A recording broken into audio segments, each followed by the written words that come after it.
You got it? Can you say? Oh, Genesis 25, 39 or 29 through 34. Got it. Got it? Go ahead, boy. Once, when Jacob was cooking some stew, Esau came in from the open country famished. He said to Jacob, "Quick, let me have some of that red stew. I'm famished." Jacob replied, "First sell me your birthright." "Look, I'm about to die," Esau said. "What good is the birthright to me?" But Jacob said, "Swear to me first." So he swore an oath to him, selling his birthright to Jacob. Then Jacob gave Esau some bread and some lentil stew, and ate and drank, and then he got up and left. So Esau despised his birthright. Thank you. Okay, so I think that's pretty self-explanatory. Esau gave up his birthright for a momentary appetite. And plain and simple, Esau gave up something that was going to, I mean, it was huge, all for some instant gratification. And it was so simple that it was enough to satisfy him for that moment where he could get up and walk away, versus something that will last the rest of your life and something that people would read in the Bible. Now we're reading, like a long time later, we're reading about what a big, stupid mistake he made, okay? I don't think there'll be another Bible, but let's just pretend like there will be with every choice that you make, just so you can see just how important it is. And so this is really important because, especially nowadays, we are so impatient and we don't want to wait for anything. It's now or never. That's pretty much how we live, whether you want to say it or not. It really is. And sometimes we know we're going to do wrong before we even do it. And there are actually times when, I hate to say it, but to be completely honest, there are times when I actually think about before I'm going to make a mistake. And I'll be like, okay, is this worth it? And I'll think about it, and after I start to realize that it's not, before I get all the way through it, I'll say, okay, I don't care, I'm just going to do it anyway. I know I'm going to have to pay for it later, but I'd rather just do it now. I mean, that's how I know someone else in here is doing the same thing. And so if you, or if anybody would like to read Jeremiah 29:11, it's something that I hope everyone knows after they hear it. It's my favorite verse.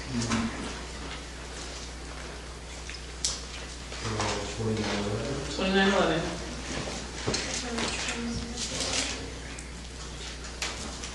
You know that one, Becca, don't you? Is that your favorite verse? Say it, Becca.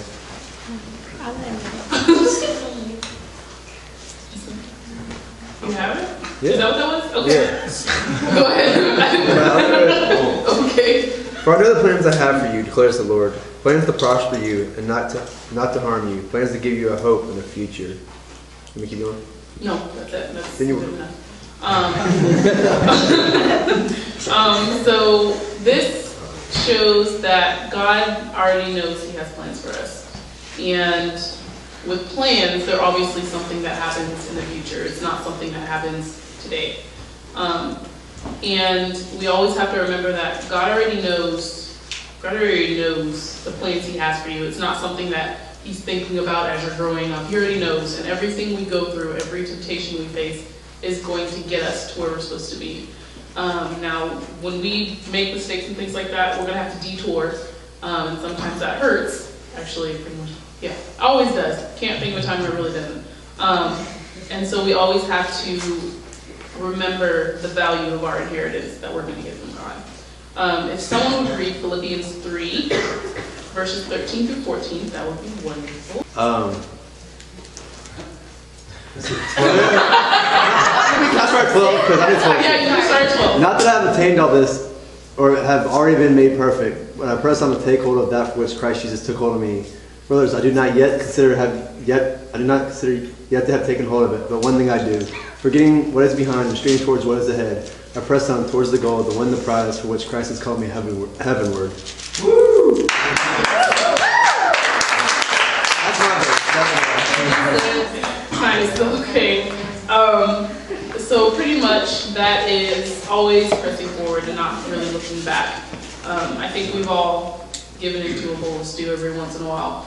But the fact of the matter is, like I already said our appetites always come back, which means there's always another chance to do the right thing.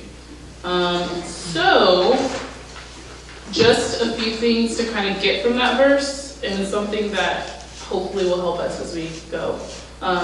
Something very important was that Esau came in when he was tired and he was desperate, so he wasn't in his right mind. And another thing to really realize is, actually, Jacob didn't have to go after him. He didn't have to go after Esau to tempt him or anything. Esau was so tired that he came to him. And so it's really important to remember we always have to renew in God, because after we get tired is when we get desperate. And if we are not always re-energizing and like filling back up with God all the time, then you're putting yourself in a very, very bad situation to where it's going to be so hard to say no when something's tempting. Good. You're more willing to trade when you aren't thinking straight and when you're desperate. And Esau came in and he was tired from doing something he loved. He wasn't doing anything wrong. So it could be from working for God.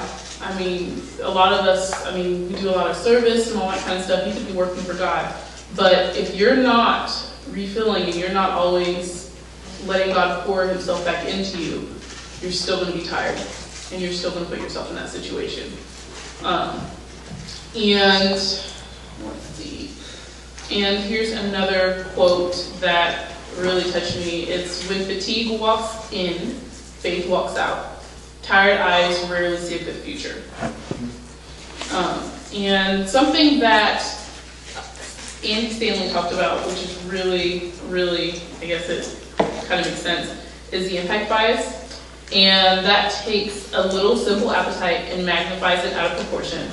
And it tells your brain that this thing, experience, or person is going to be extraordinarily satisfying. And we all know that that's not true. The easiest way to think of it is hunger. Sometimes it tastes better when you're really, really hungry, but you're still going to be hungry again very soon, or you eat it so fast that you don't really even get to enjoy it anyway.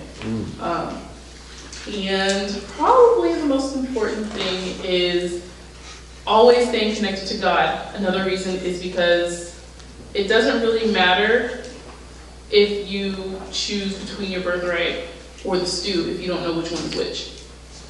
So it's important to be connected to God so you can tell when the choice is what's what, I guess. Because if you're not connected to God, then you're not going to know if this or that is your birthright or it's a temptation. And either way, just because you didn't know doesn't mean it's going to save you from the consequences. That's your fault if you didn't know because you didn't try to know. So we always need to stay in touch with God and know and really follow his plan for what he has in our lives and pray for discernment. So I think that speaks for itself. You always need to be dressed to impress, because anytime you only have part of the armor on, the devil's going to hit you where it hurts, and he's going to get you where he can. So you always need to stay focused, because God gives you what you need to do what you need to do. There is no, I have to wait until this point or this point or this point. Every step we take, it leads us in a direction, whether we know it or not, the small things or the big things. And so I would definitely advise you guys to really figure out what your appetite is. And one thing that kind of, I don't want to say it came to me, maybe it was just something, maybe someone needs to hear this. With the list that I said, I think those are pretty big things. But for some of us, the appetite may be something as simple as just living a normal life. That may be our appetite. Or living a comfortable life. Watching TV when we get home instead of going to witness to someone who needs to be witnessed to. Or just hanging out with friends rather than doing this or that or this or that. It can, like I said, your appetite is not always necessarily a sin in itself. Sometimes it can be disguised as something so simple. But in the reality is God on top of something that's underneath something else? Are you putting God on top of your want for something else? So I'm just going to leave you guys with one more quote, and that is, never rewrite your theology to accommodate your desire. Your desire should bow down to what you believe in God. It should not be the other way around. So That is the end. Kind of neat was when Andy was teaching. He was trying to. He kind of pretended like he was going to go back in time, and I kind of like this part. What he said. He said, "Okay, if I could get at the same time that Esau was hungry, if I could go back in time and just talk to Esau really quick." I really liked what he said. He said, "Esau, wait a second. Who are you?" "Well, I'm Andy Stanley from the future. But let me tell you something really quick before you give up your birthright." He said, "By you giving up your birthright, you're giving up everything. Okay? By giving your younger brother, Jacob, he, by the way," he said he was kind of more like the mama's boy, Jacob. Esau was kind of the man's man. He was out hunting, you know? Well, Jacob was making the stew at home. Esau was getting the animals put in the stew. So what was really interesting is he jumped in time and said, by doing this, it's not going to be your lineage that the Messiah is going to come from. It's going to come from your brother's lineage.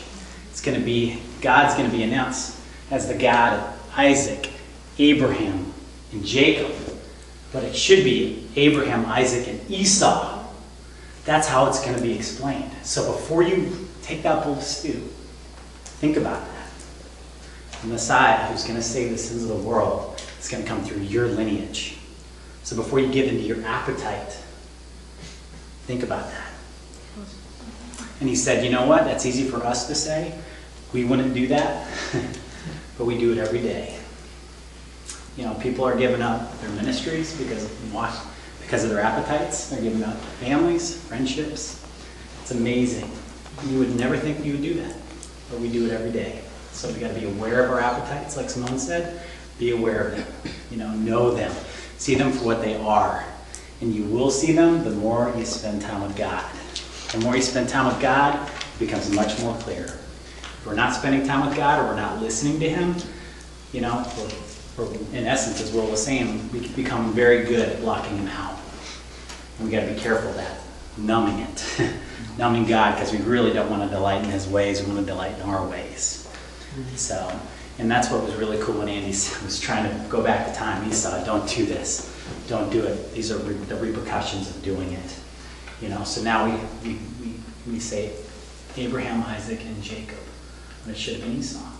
So, and his formula was reframe and refrain. Like reframe in light of all that God has for you. Step back in light of that. Think about it.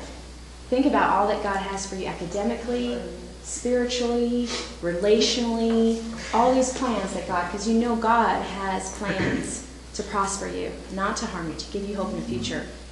He has great plans for your life. So in light of that, think, I'm not going to trade my future for a bowl of stew. I'm not going to trade all that God has for me just for this appetite. And that's where you refrain. So reframe and refrain. Right. And it's just temporary, as Simone said. You're going to be hungry again tomorrow, It's just going to come back again. So, awesome. Awesome, guys. Good job. Teachers.